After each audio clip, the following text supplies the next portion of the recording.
In the winter of 1705, a 20-year-old organist left his job, walked out of his town, and traveled 200 miles on foot in the middle of a German winter to hear one man play the organ.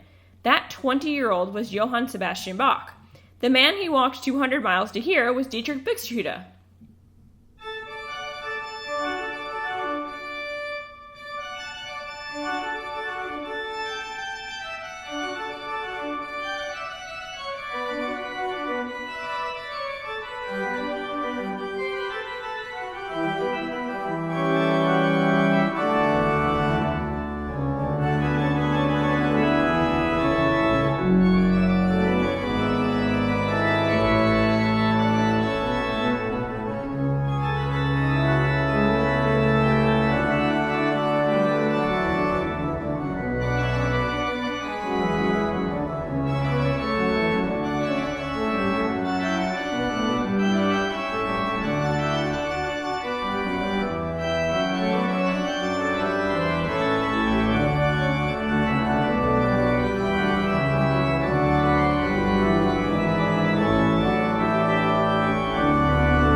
That is the Preludium in D major, BUXWV 139, and today we are going to talk about the man who wrote it, why a young Bach thought he was worth 200 miles in the snow, and why you should absolutely know his music. Welcome back to Pull All the Stops. I'm Jillian Gardner. Let's talk about Buxtehude.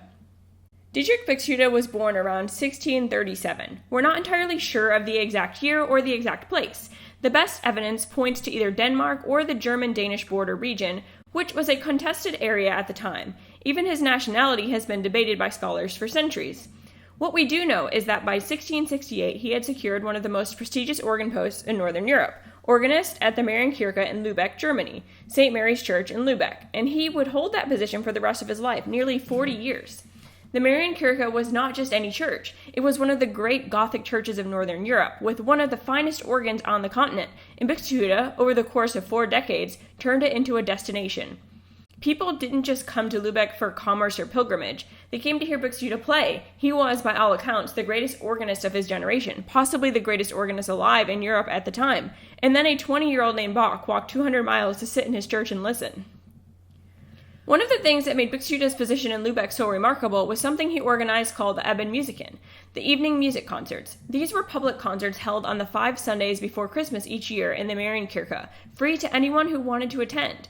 Buxtehude organized them, composed the music for them, and performed in them. They featured large-scale vocal and instrumental works, orchestras, soloists, choirs, combined with organ music. In an era when most music happened either in private aristocratic settings or in church services, the Abendmusiken were something genuinely unusual. Public concerts open to everyone in one of the most magnificent acoustic spaces in Northern Europe.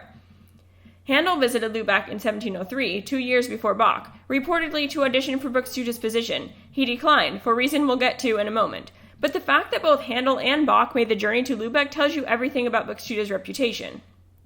Now, about that audition. There was a tradition in German churches at the time that when an organist retired or died, his successor was expected to marry his eldest daughter.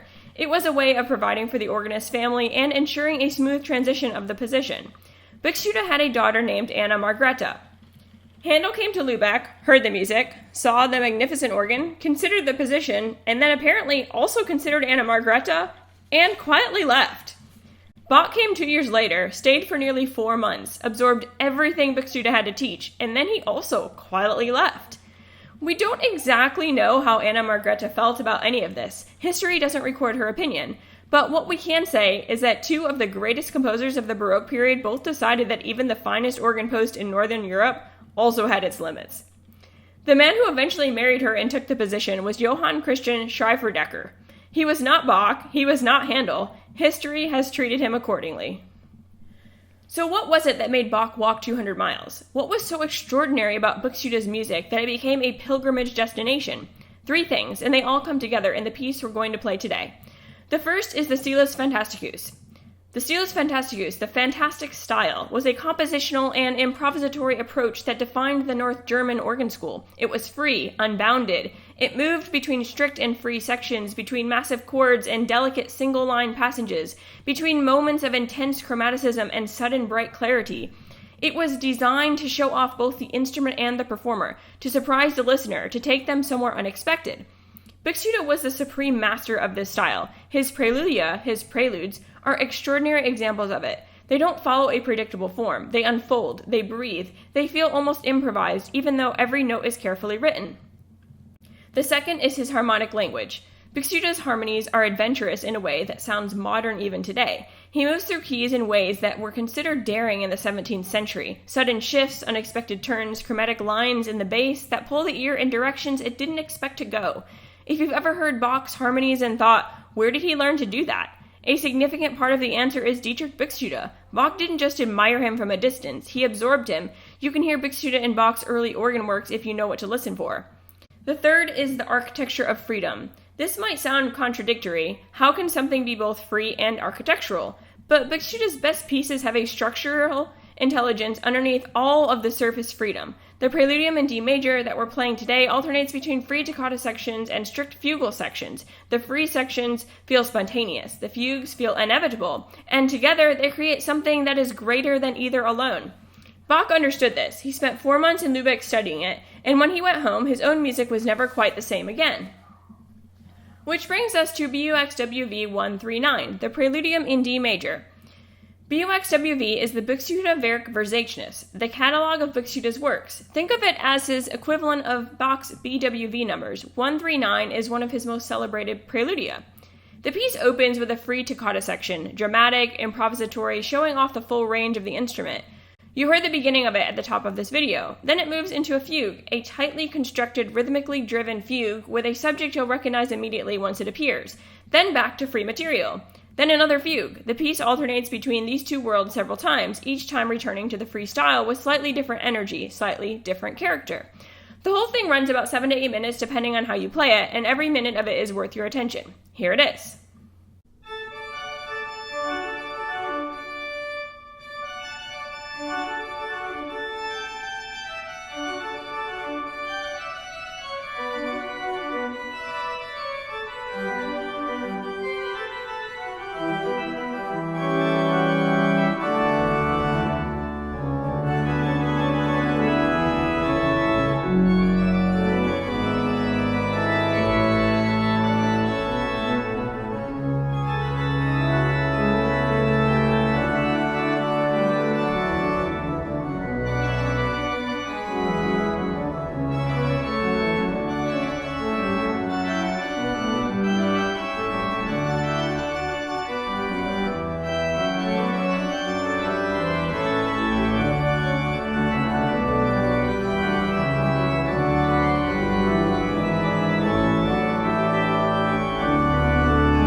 If that piece opened a door for you, here is where to go next.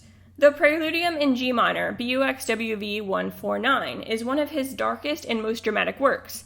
If 139 is light and virtuosic, 149 is brooding and intense. The two together give you the full range of what Buxtehude could do. The Passacaglia in D minor, BUXWV 161, is a set of variations over a repeating bass line, the same form Bach would later use for his great Passacaglia in C minor.